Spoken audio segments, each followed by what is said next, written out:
അമ്മ മാതാവിന് ആയിരം നന്ദി പറഞ്ഞുകൊണ്ട്, എൻ്റെ പേര് ജോസഫ് ആൻ്റണി, എൻ്റെ ഭാര്യ സെലിൻ. ഞങ്ങൾ ഓസ്ട്രേലിയയിൽ നിന്ന് വരുന്നു.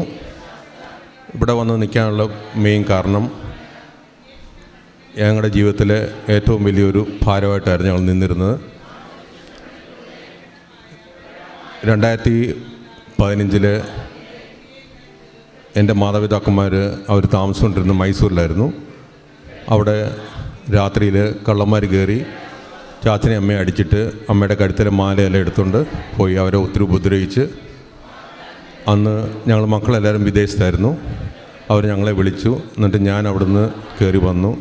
ചാച്ചനെ അമ്മയെ അവിടുന്ന് മൈസൂരിൽ നിന്ന് അവരെ കൂട്ടിക്കൊണ്ട് ഞാൻ ചങ്ങനാശ്ശേരി കൊണ്ടുവന്നു. അവർക്ക് ട്രീറ്റ്മെൻറ്റൊക്കെ കൊടുത്ത് ഒത്തിരി ഉപദ്രവമൊക്കെ ചെയ്തായിരുന്നു.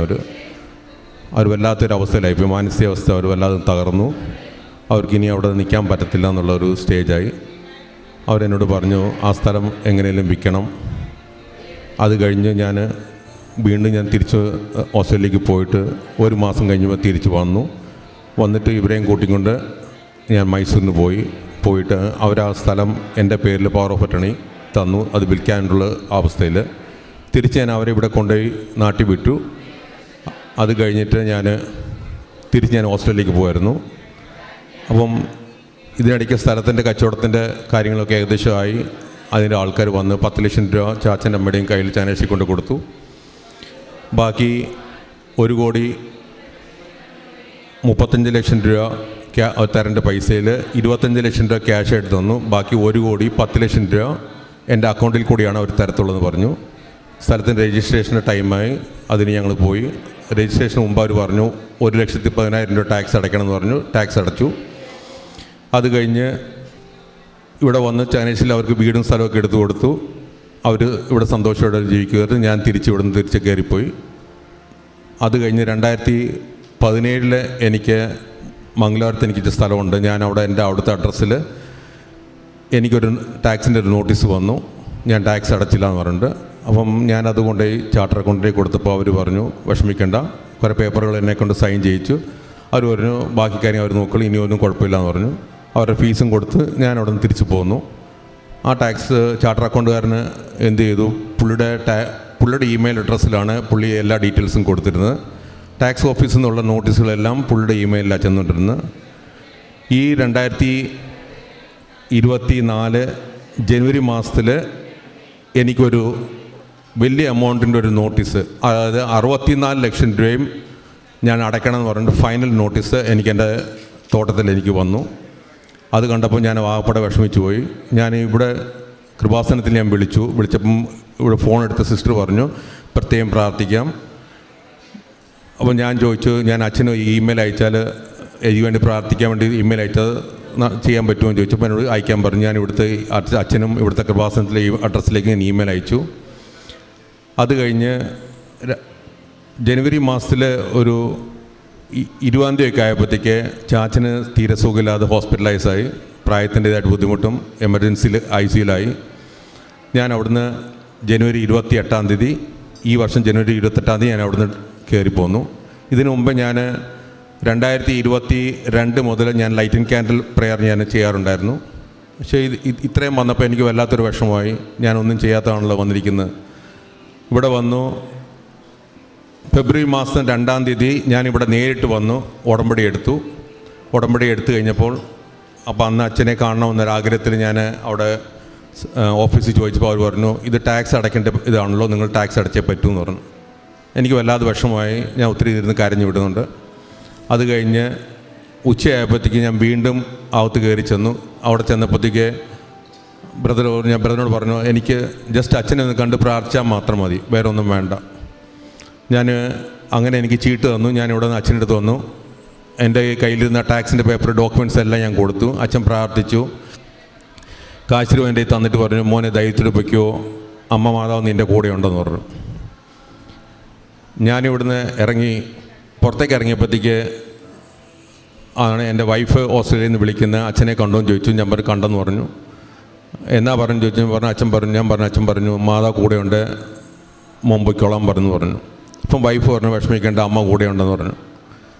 അത് ഇത്രയും പറഞ്ഞു കഴിഞ്ഞപ്പോഴത്തേക്കാണ് എനിക്ക് എൻ്റെ ബ്രദറിലോ കോഴിക്കോട്ട് നിന്ന് വിളിച്ച് പറഞ്ഞു, നമ്മുടെ ഈ ടാക്സിൻ്റെ പേപ്പർ നോക്കിയ എല്ലാ ചാർട്ടർ അക്കൗണ്ടന്മാരും പറഞ്ഞു ഈ 64 ലക്ഷം രൂപ അടയ്ക്കാതെ ഇങ്ങോട്ട് വരണ്ടെന്ന് പറഞ്ഞു.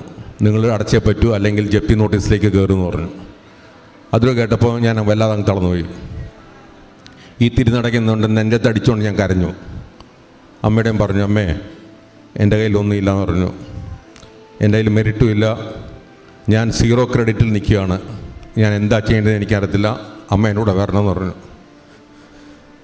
അന്നേരം നട്ടാ ഉച്ച 3 മണി സമയം എന്നെ വെട്ടി വിശർക്കുമായിരുന്നു.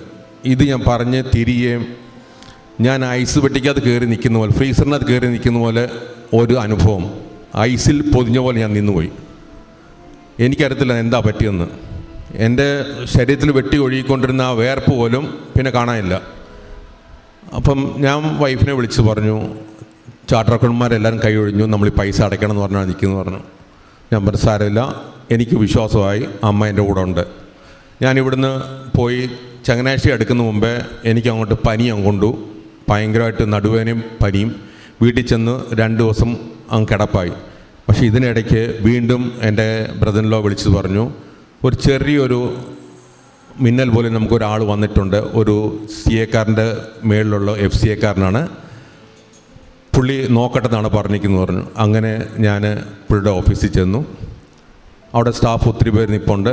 ഞാൻ എൻ്റെ കയ്യിൽ ഇവിടുത്തെ ഉപ്പ് ആയിട്ടാണ് ഞാൻ പോരുന്നത്. അപ്പോൾ ഞാൻ നോക്കിയപ്പം ഈ ഉപ്പ് ഞാൻ എവിടെ ഇടണം, എവിടെ നിന്ന് പ്രാർത്ഥിക്കണം പോലും എനിക്കറിയത്തില്ല, വല്ലാത്തൊരു വിഷമം പോലെ. ഞാൻ ഉപ്പെടുത്ത് കയ്യിലെടുത്തു, എനിക്കൊരു കസേര കെട്ടി ആ മൂലയ്ക്ക് ഇരുന്നു, ആ മൂലയ്ക്ക് ആ ഉപ്പിട്ടിട്ട് ഞാൻ പ്രാർത്ഥിച്ചു. അത് കഴിഞ്ഞപ്പോൾ അവരെന്നെ വിളിച്ചു, ഞാൻ അകത്ത് കയറി, ഞാൻ എൻ്റെ കയ്യിൽ നിന്ന് ഡോക്യുമെൻറ്റ്സ് എല്ലാം കൊടുത്തു, പേപ്പറെല്ലാം കൊടുത്തു. പുള്ളി പറഞ്ഞു, ഉറപ്പൊന്നും വെക്കണ്ട, നമുക്കൊന്നും പറയാൻ പറ്റത്തില്ല, പൈസ അടയ്ക്കേണ്ട അടച്ചേ പറ്റൂ, പക്ഷേ നമുക്ക് സാവകാശം ചോദിക്കാമെന്ന് പറഞ്ഞു.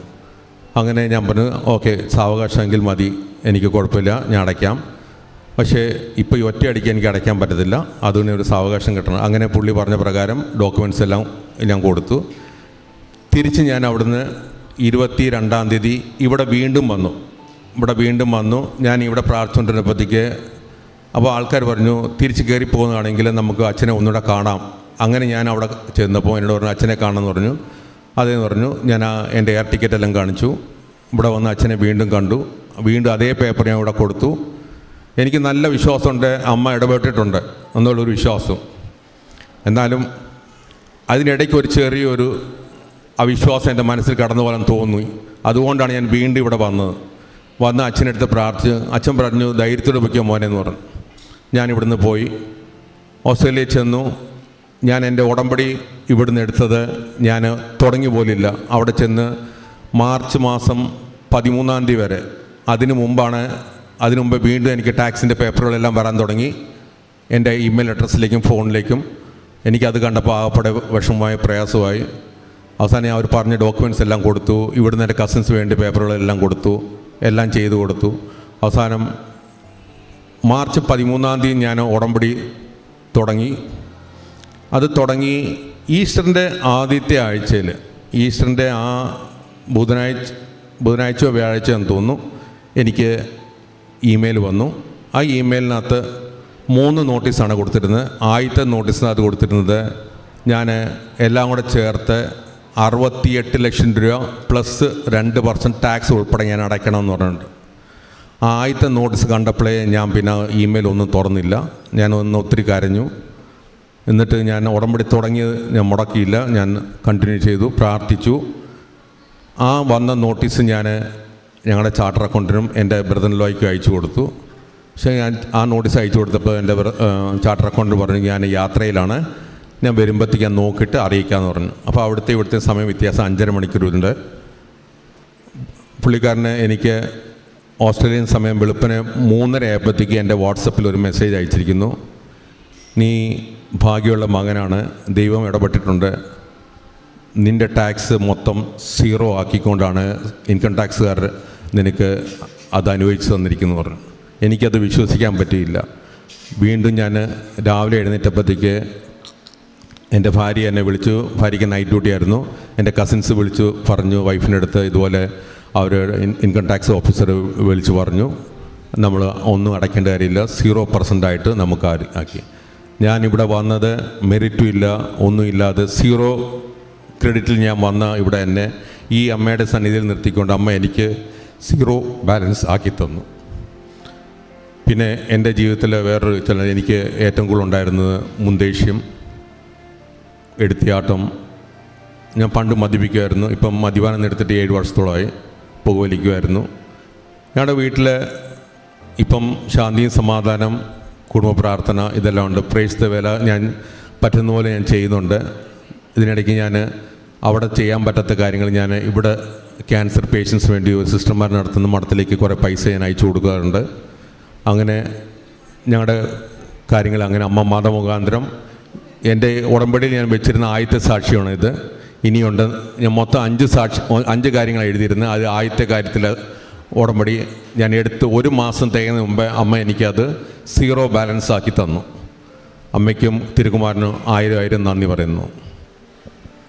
ഞാൻ പ്രേക്ഷിത പ്രവർത്തനം ചെയ്തുകൊണ്ടിരുന്നത് കാര്യങ്ങൾ വെച്ചാൽ ഇവിടെ പാവപ്പെട്ടവർക്ക് ഞാൻ ഇവിടുന്ന് പോകുന്ന മുമ്പേ പാവപ്പെട്ടവർക്ക് വേണ്ട രീതിയിൽ സഹായങ്ങൾ ഞാൻ ചെയ്തു കൊടുത്തു. അതുകൂടാതെ ഓസ്ട്രേലിയയിൽ നിന്നാണെങ്കിലും ഞാൻ ഇവിടെ മംഗലാപുരത്ത് ഒരു ക്യാൻസർ പേഷ്യൻസിനെ നോക്കുന്ന ഒരു സിസ്റ്റർമാർ കോൺവെൻ്റ് ഉണ്ട്. അവർക്ക് ഞാൻ അയച്ചു കൊടുക്കുമായിരുന്നു.